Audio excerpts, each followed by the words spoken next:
So, Coach, I'm going to start with what we just talked about. You guys drive all the way out there. I mean, what is it, a couple hours drive out there, and get to the field. How close were you guys to the game itself before you found out you weren't going to play? The athletic director asked to meet with me and speak with their superintendent, and it was about, I would say, 40 to 45 minutes away from kickoff. We were right at the end of our pregame activities. When you guys start district play, I mean, is there any, obviously you prepare for every game as best you can, but is there any different feeling when you're like, hey, this one counts, this starting districts? Was there a different feeling heading into that game that this was a district game? Sure, the games become more meaningful. There's a little higher sense of urgency when you get into district play. Every game matters, not just from win-loss, but your point differential that go into tiebreakers. So, yeah, those games become very important. How'd you break the news to the team, and how'd the team take it? I honestly can't tell you exactly what I said right now. I just explained to them the circumstances and told them what I was told, and it was tough. You kind of get, as a player and as a coach, all week you get closer and closer, and you get more excited, and the anticipation increases, and we were right there just right before kickoff. So the kids were disappointed, but they've rebounded really well, as they have through all of this summer. Everything we've gone through, they've handled it all really well. What was the bus ride back like? Did it feel any longer? Not so much longer, just very different. You come off of a game with a win or a loss, you're either really excited or you kind of have a knot in your stomach if you didn't play well, and there was neither of those things coming back. It was a very different feeling.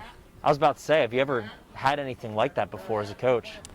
No, nothing like that. The closest thing I can compare it to is, we had a lightning delay several years ago that turned into a cancellation, and so we were there, hoping to play the game, and the storms rolled in and weren't able to play it. But no, nothing like this has happened before.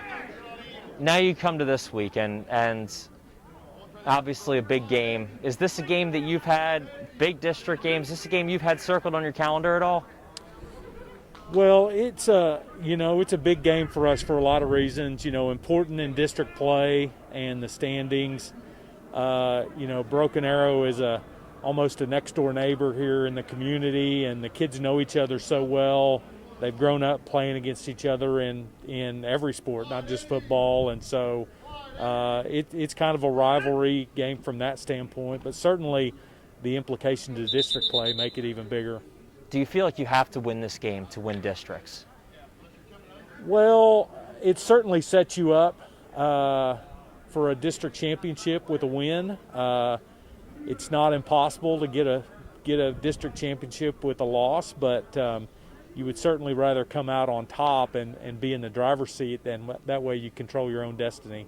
I know you guys have had 3 really big non-divisional games, and now you have this bye week. And after having all of that progress and fixing mistakes over the first 3 games, having missed this last week and not having tape for last week, does it set you back at all in practice, or do you have to change anything about practice, or do you try to treat it like a bye week and move on and rest up?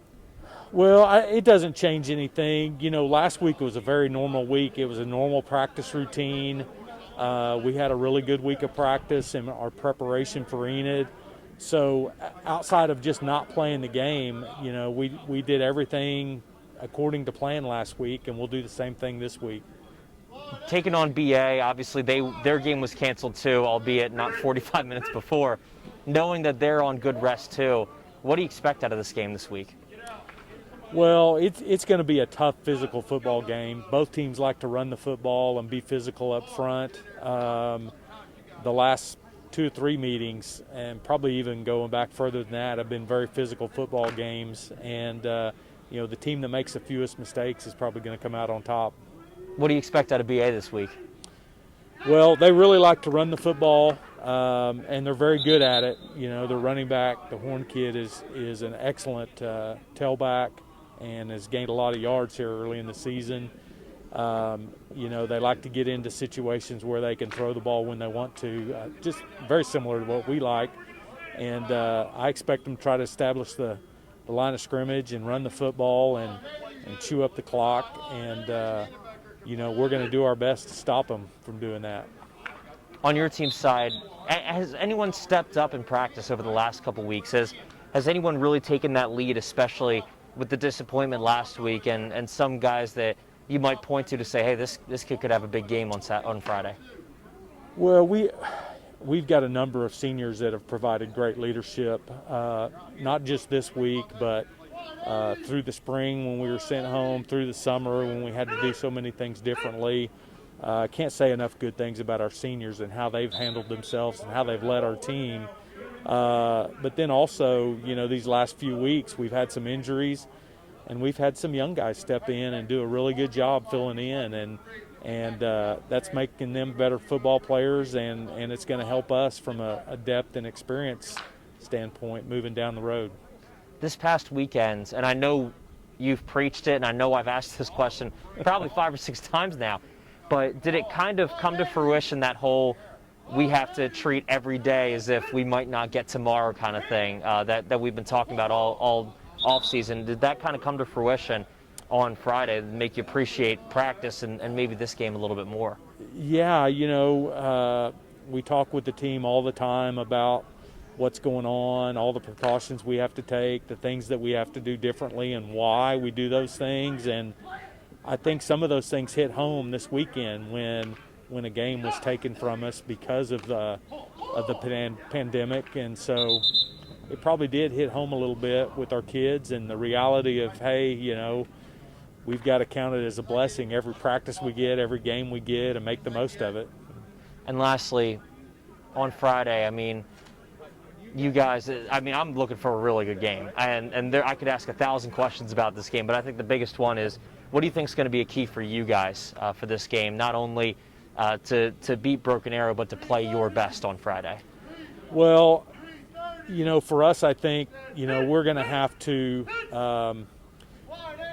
not have self-inflicted wounds. We're going to have to not do things to hurt ourselves. It's going to be hard enough to stop Broken Arrow and slow them down.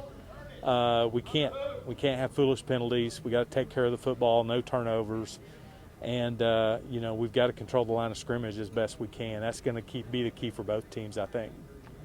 Coach, thank you so much. Appreciate it. Thank you.